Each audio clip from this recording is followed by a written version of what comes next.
Civil hospital Sabalgarh में कुछ समय पहले प्रसूता सपना पत्नी आकाश थापक निवासी टेंटवा उम्र 24 वर्ष सिविल हॉस्पिटल सबलगढ़ में दोपहर करीब 12:30 बजे से 15 मई 2025 को प्रसव के तुरंत बाद सिविल हॉस्पिटल सबलगढ़ में मृत्यु हो गई थी, जिसमें जांच अधिकारी एसडीओपी सबलगढ़ बीपी तिवारी द्वारा की जा रही फरियादी आकाश थापक बयान देने एक दर्जन से अधिक व्यक्तियों के साथ कार्यालय में गए थे।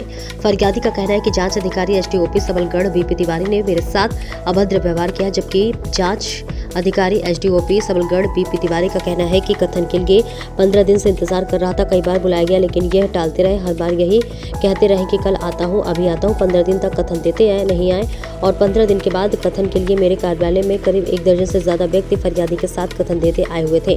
कुछ व्यक्तियों द्वारा बार बार टोका जा रहा था। फरियादी को अपने विवेक से कथन नहीं देने गया था। फरियादी के साथ वालों में आपसी सामंजस्य नहीं होने पर बिना कथन दिए कार्यालय से बाहर चले गए। उस समय मेरे द्वारा इन लोगों से किसी तरह का अभद्र व्यवहार नहीं किया गया। पता नहीं किस द्वेष भावना को लेकर झूठा आरोप लगाया जा रहा है, जबकि मैं फरियादी को न्याय दिलाने के लिए मेरी तरफ से पूर्ण प्रयास किया जा रहा हूं। इस प्रकरण में मेरे द्वारा दोषी व्यक्तियों पर सख्त से सख्त कार्रवाई की जाएगी। अपनी पत्नी मेरी पत्नी का डिलीवरी के समय मृत्यु हो गई थी। उसके संबंध में मैंने थाना में जाकर मामला दर्ज कराया। उसकी यही मैं बयान देने के लिए एसडीओ साहब के यहाँ आया तो एसडीओ साहब मुझे धमकाने और डराने लगी, गाली गलौज करने लगी। किस संबंध में? नहीं, किस संबंध में क्या हुआ? मेरी पत्नी की मृत्यु हुई थी डिलीवरी के समय। उसकी वजह बयान होने थे तो मुझे टेंटा थाना प्रभारी जी ने बोला कि आप बयान दिया हो, आज 2 बजे चले जाओ। मैं बयान देने के लिए आया। बयान देने आया तो एसडीओ भी साहब मुझसे फालतू उल्टी सीधी बातें करने लगी, गाली गलौज करने लगी। क्या बोला? उनके शब्द क्या थे? उनके शब्द ये थे, ऐसा क्या ऐसे 2-4 डिलीवरी तो रोज होती रहती है। अच्छा, उनका कहना ये था 2-4 मृत्यु रोज होती है। रोज होती रहती है जी। ऐसे कोई नहीं क्योंकि इससे हमें 13 दिन से कोई मतलब थोड़ी है। आपको बयान देने उसी दिन आना चाहिए था। मैंने सब 13वीं हो जाएगी, उसके बाद मैं बयान देने में आ रहा हूँ खुद। मुझे टेंटा थाना प्रभारी ने अवगत कराया। मैं आया तो मुझे उल्टी सीधी बातें करने लगी, गाली गलौज करने लगी।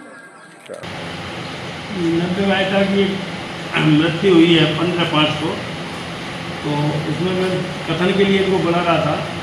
तो ये 14 दिन तक कथन के लिए उपस्थित नहीं हुए और कथन देने आए और स्वयं कथन न देते हुए किसी अन्य व्यक्ति जो बोल रहे थे वो लिखवा रहे थे, उस पर मेरे द्वारा उस पर आपत्ति की गई। तो इस चीज़ पे रोष व्यक्त करते हुए वो लोग चले गए।